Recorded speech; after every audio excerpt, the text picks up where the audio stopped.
I'm Sarah Anderson, a typical housewife who just turned 35. This spring, my life was about to change dramatically. The morning sun gently wakes me as it streams through the window. Suddenly, I feel a strange sensation in my belly. I've just entered the 36th week of pregnancy, but something feels different. As I lie there, I place my hand on my stomach and feel a sharp pain I've never experienced before. "Michael, wake up," I shake my husband sleeping next to me.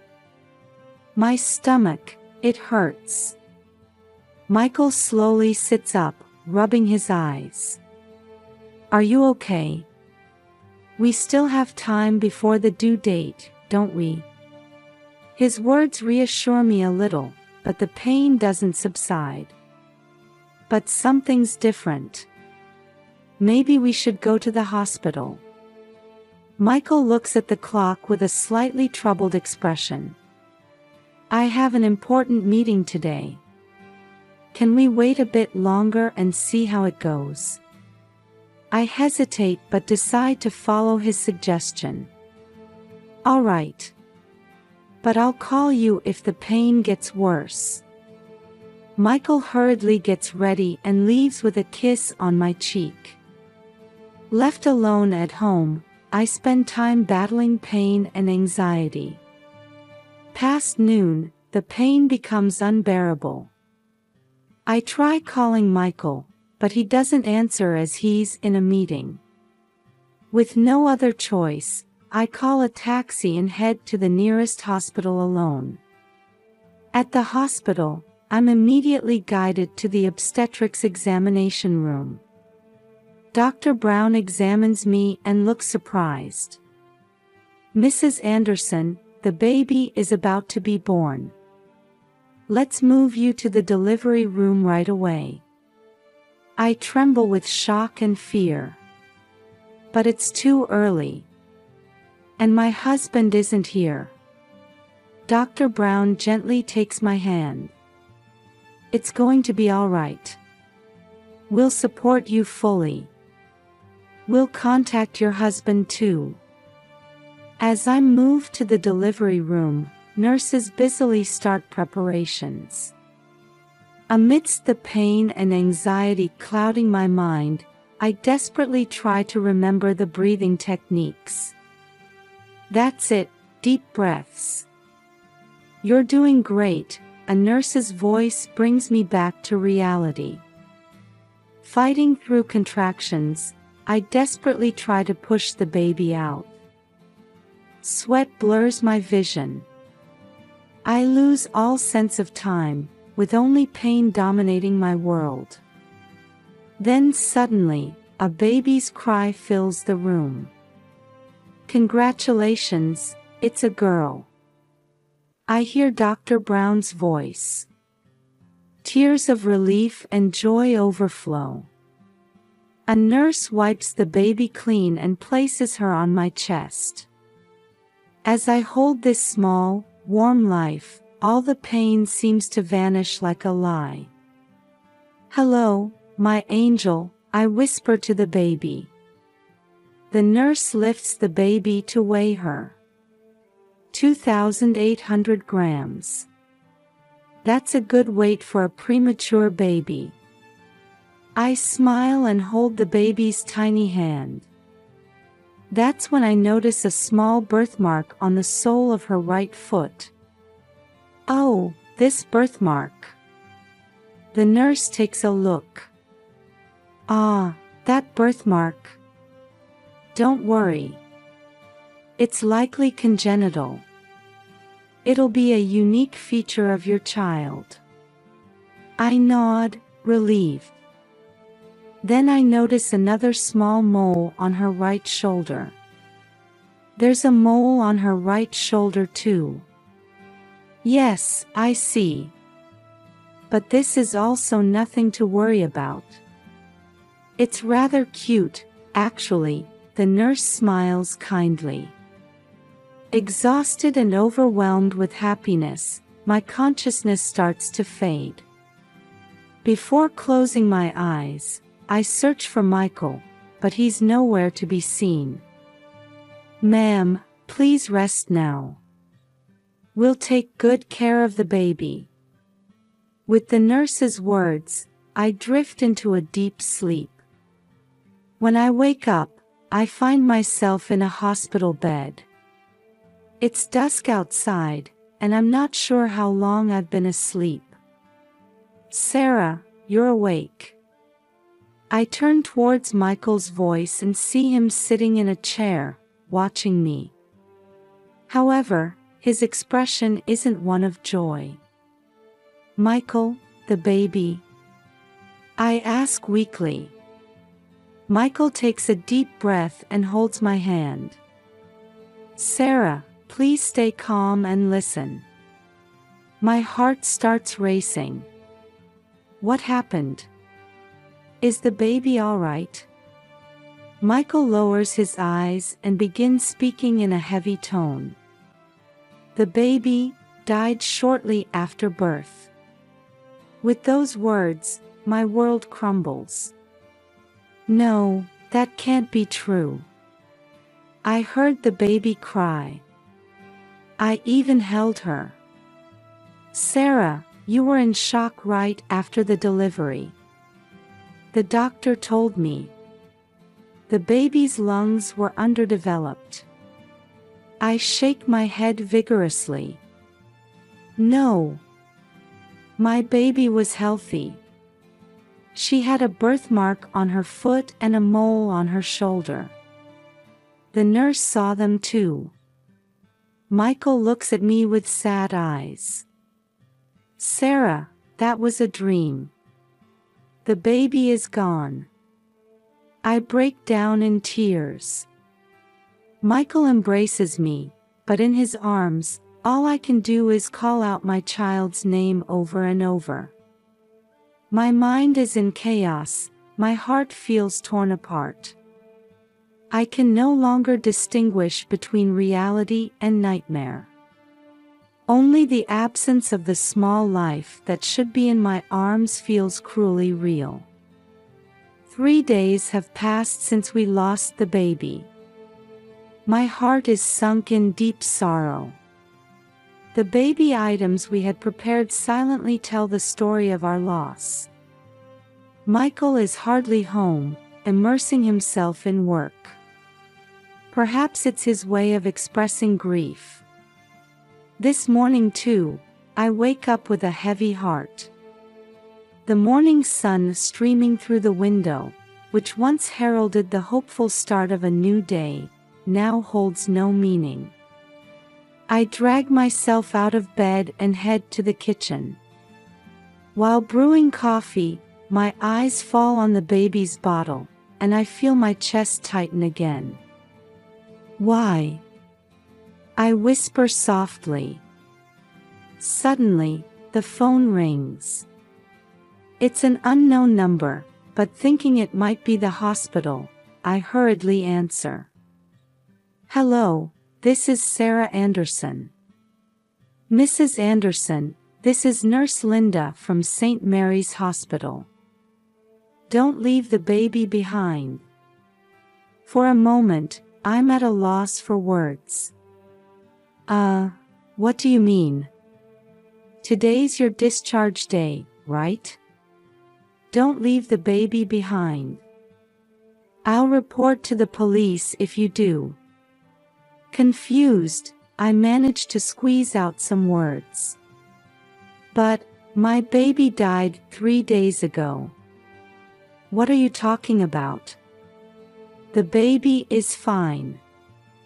I just fed her this morning. My mind goes blank.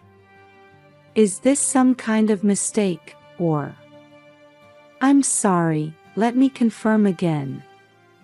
My name is Sarah Anderson, and I gave birth at St. Mary's Hospital 3 days ago. And the baby? Linda interrupts me. Yes, that's right. Mrs. Anderson's baby, a girl, right?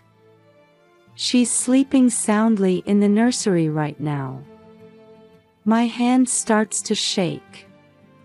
But my husband said the baby had died. Mrs. Anderson, are you all right? Linda's voice is filled with concern. The baby is really fine.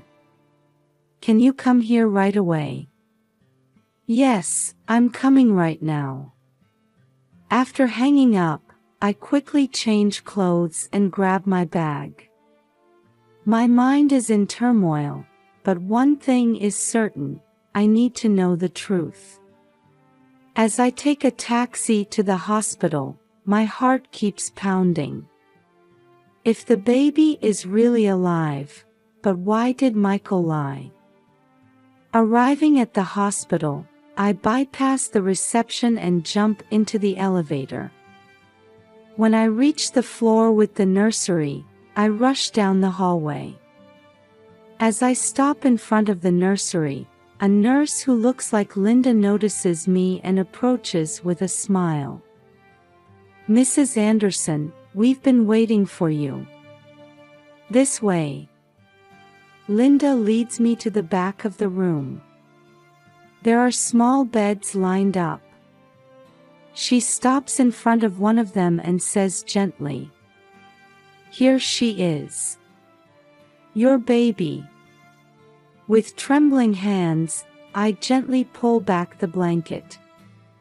There lies a small baby girl sleeping. At that moment, tears flood my eyes. She's really alive. I look at the baby's right foot and see that distinctive birthmark. And on her right shoulder, there's the mole just as I remembered. This is my baby, without a doubt. Linda looks at me with a puzzled expression. Mrs. Anderson, what on earth happened? Wiping my tears, I explain the situation to Linda. About how Michael said the baby had died, about the events of the past 3 days. Linda listened with a serious expression. This sounds very serious. We might need to report this to the police. I pick up the baby and feel her warmth. No, not yet. First, I need to know the truth. Linda hesitates a bit but nods. I understand. But if you need any help, please let me know immediately. As I gaze at the baby, I steel my resolve. Thank you. I will definitely uncover the truth. However, at that moment, a new worry crosses my mind. Should I take the baby home right now, or? Linda, I carefully choose my words. Could you keep the baby here a little longer? I want to keep her in a safe place until I get to the bottom of this. Linda shows understanding. Of course. The baby's safety comes first. But we can't keep her here for too long. I let out a deep breath.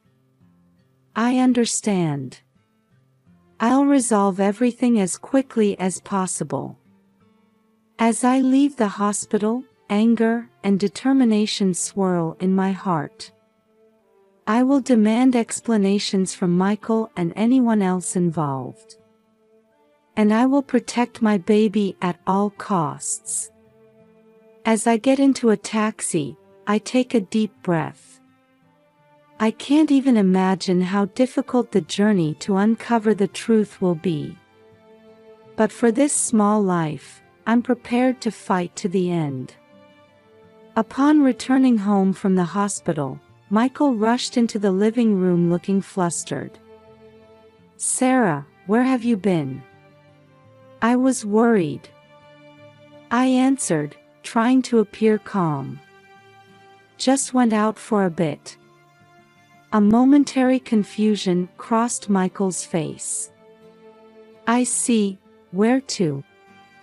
"To the hospital," I said, watching his reaction closely.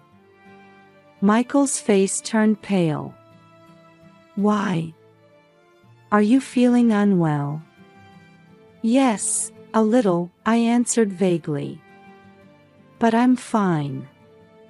From that night on, I began to carefully observe Michael's behavior. He had clearly changed. He was restless and constantly checking his mobile phone. Late at night, I overheard Michael's hushed conversation. I know. But it's impossible now. Sarah might be suspicious.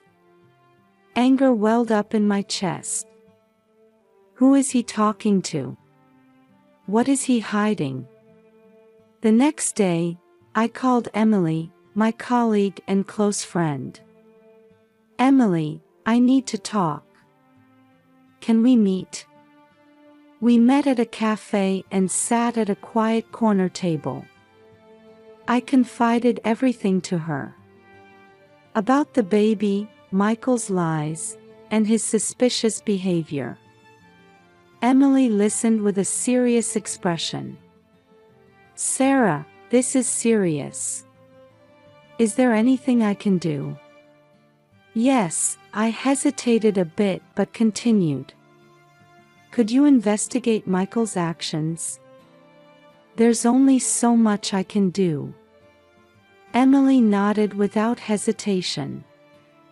Leave it to me. I'll do everything I can.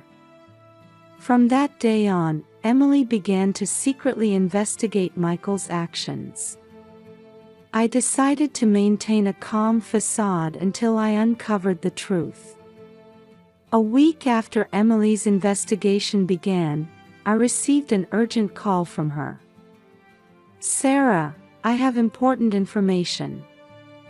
Can we meet right away? We met at the same cafe as before. Emily's expression was dark, suggesting something serious. Sarah, brace yourself. Emily took a deep breath before continuing. Michael, he's having an affair. My heart nearly stopped. What? With a woman named Jessica. She seems to be Michael's colleague. But that's not all. Emily took out her phone and showed me a photo. It showed Michael talking intimately with a woman. Is this Jessica? I asked with a trembling voice. Emily nodded. Yes. But there's something even more shocking. She showed me another photo.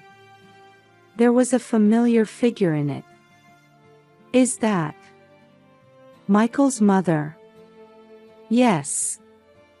It seems Michael's mother is involved in this too. My mind started to spin. Michael, Jessica, and my mother-in-law, what on earth is going on? That night, on my way home, I accidentally overheard Michael's phone conversation. Mom, I know. But it's not good right now.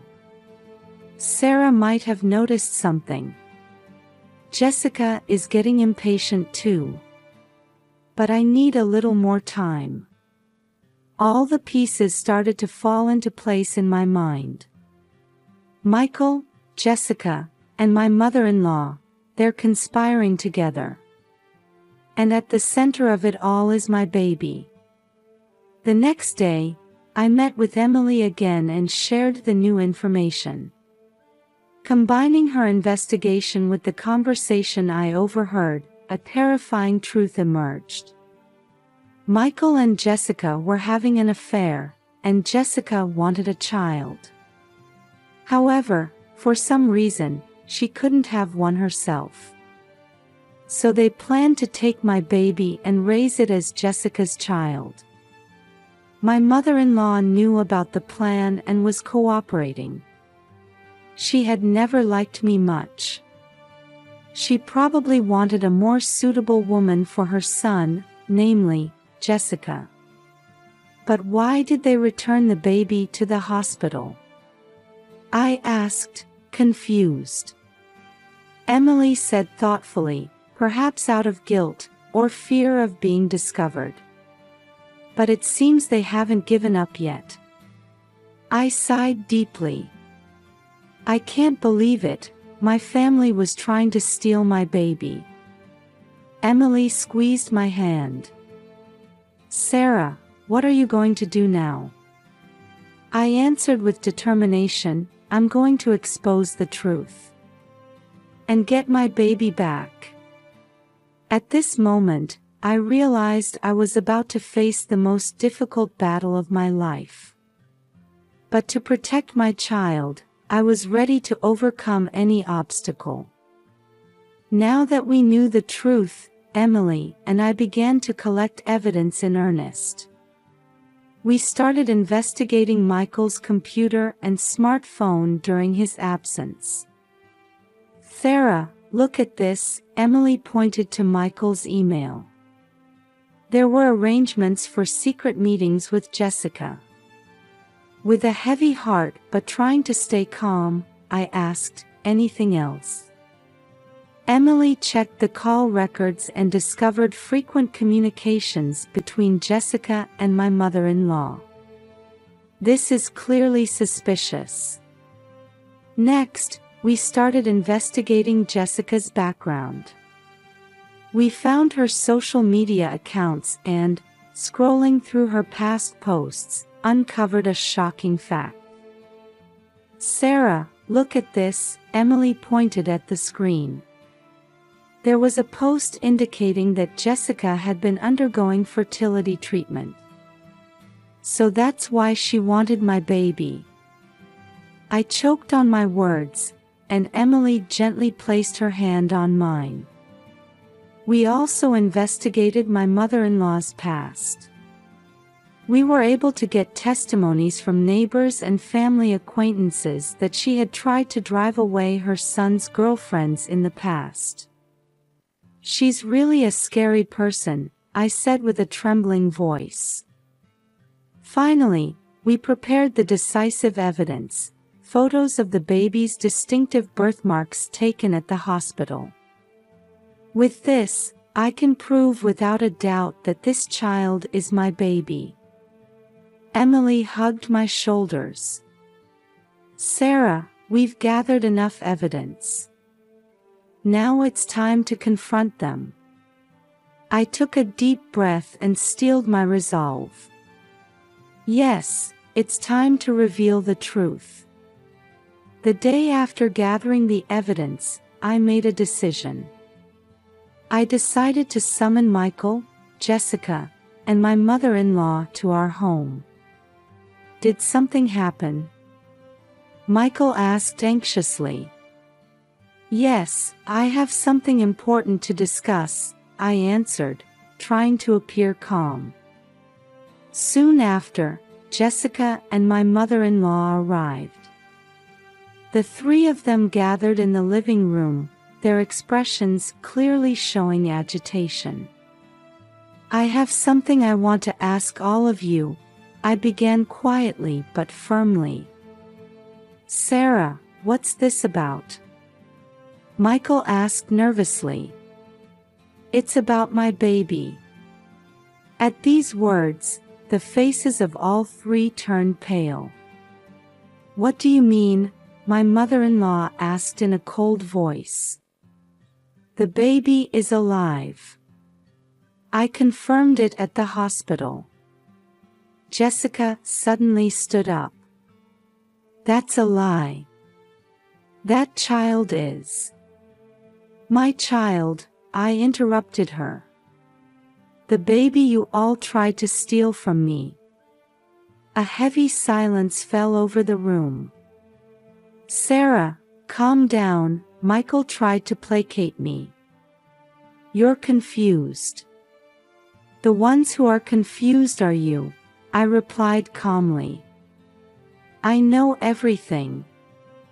Your plan. My mother-in-law opened her mouth. What are you talking about? We didn't. That's enough, I cut her off and took out the evidence I had prepared. Look at this. The email exchanges between Michael and Jessica, the call records, Jessica's fertility treatment records, and the photos of the baby's birthmarks. As I presented the evidence one after another, the three of them were at a loss for words. Why? I asked, holding back tears. Why did you do this? Michael collapsed into a chair. Sarah, Shut up. Jessica shouted. You promised, didn't you? That you'd give me a child. Son, explain yourself, my mother-in-law said in a stern voice. Michael covered his face with his hands. I'm sorry, Sarah. I'm truly sorry. Jessica wanted a child. I love her, but at the very end, my conscience hurt. So that's why you returned the baby to the hospital? I asked coldly. Michael nodded slightly. Jessica was trembling with anger. What about our promise? What about my life? My mother-in-law was trying to regain her composure. Sarah, this is all a misunderstanding. That's enough, I interrupted her. No more lies. A heavy silence fell over the room. Michael was crying. Jessica was shaking with anger, and my mother-in-law was staring at me with cold eyes. What are you going to do now? Michael asked in a small voice. I took a deep breath and answered, I'm filing for divorce. And I will have full custody of the baby. Don't come near me or my child ever again. But, Sarah. Michael started to say, but I raised my hand to stop him. It's over. Get out. The three of them left the house one by one without a word. With the sound of the door closing, I felt something break inside me, and at the same time, I felt something new beginning to grow. This is not the end. Rather, it's the beginning of a new life. A new life for me and my baby. The day after the final confrontation, I reported to the police. While the investigation was ongoing, the baby was safely staying in the hospital's NICU neonatal intensive care unit. I visited the hospital almost every day, cherishing the time I spent with my baby. When the police arrived, things started moving quickly. Michael, Jessica, and my mother-in-law were called to the police station for questioning. I was also asked to give a detailed testimony and submitted all the evidence I had gathered. Mrs. Anderson, we respect your courage, the detective in charge told me. This evidence is very compelling. The legal process was more complex than I had anticipated. To gain custody of the baby, I worked closely with a lawyer. Fortunately, the hospital staff and local social workers were on my side. Sarah, you're going to be a wonderful mother, Emily encouraged me. Everyone is on your side. The support from the local community was also reassuring. Neighbors brought meals, and church members offered prayers. The pastor stood by me, providing spiritual support. God is watching over you and your baby, the pastor's words gave me courage. I also proceeded with the divorce simultaneously. Michael accepted all demands without resistance. His expression was filled with regret. Sarah, I'm truly sorry, Michael said in a small voice as he signed the divorce papers. I pray for your and the baby's happiness. A few weeks later, the court granted me full custody of the baby. At the same time, Michael and the others' actions were recognized as serious crimes. Congratulations, Mrs. Anderson, the judge said with a smile. Your courage and determination have brought justice. Finally, I was able to bring the baby home. After long days in the NICU, the moment of returning home with my child in my arms was indescribably joyful. Welcome home, Amy, I whispered to the baby. Amy, a name meaning beloved. A new life began. The path as a single mother is certainly not easy, but I had strong determination. Amy's smile gives me the strength to overcome all difficulties. Mommy will do her best, I promised, hugging Amy. Let's build a happy life together. The community support continues. Mom friends give me parenting advice, and the church provides childcare services. Sarah, you're not alone, Emily's words still resonate in my heart. Indeed, there are many challenges ahead. But when I think about watching Amy grow and walking this path together, my heart fills with hope. Our new life has begun. I gazed at the morning sun spreading outside the window while soothing Amy. The beginning of a new day, and the start of our new life. Through this experience, I have become stronger.